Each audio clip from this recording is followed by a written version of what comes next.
Good morning mga Lods. Magluluto nga pala tayo ngayon ng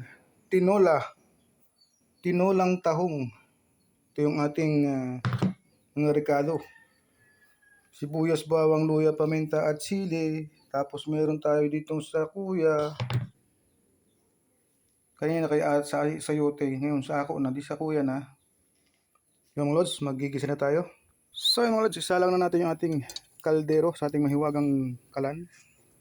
So yung mga Lods, magisa na tayo ng paminta. Pag tahong mga Lods ang niluluto ko, lagi ko inuuna yung paminta. Tapos isusunod ko yung ating luya. Tapos imikos-mikos lang natin ng konti. Tapos lalagay ko na yung ating sibuyas. Yan mga Lods. Haluhaluin lang natin. Ang bango. At pagkatapos lagay natin ating bawang. Yan, no? Regado pa lang mga Lods. Ulam na. Aday, minit. At isunod na rin natin mga Lods yung ating tahong. Ayan, no? Haluhaluin lang natin mga Lods. Ikasalay natin ng konti. Hanggang sa medyo bumuka. Kasi bubuka. Ayan.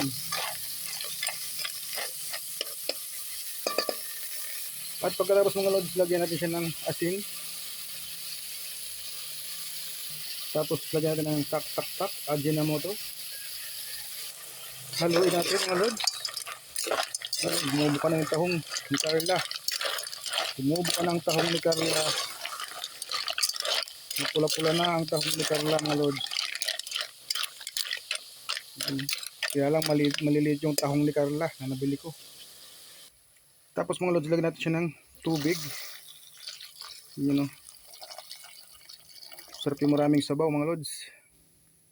At ilagay na rin natin mga Lods yung ating 2 pirasong siling pangsigang. Pagkatapos mga Lods ay ating takpan.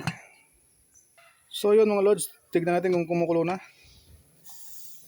Yun mga Lods, kumukulo na. Ilagay na natin yung ating sayote. Yun, o.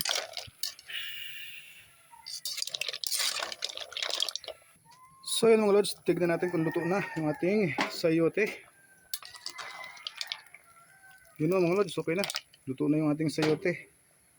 Ilagay na natin yung ating talbos ng sili. Mas masarap ang madami. Lasang lasa mo talaga yung talbos. Yun o, luto na mga Lods, kain tayo.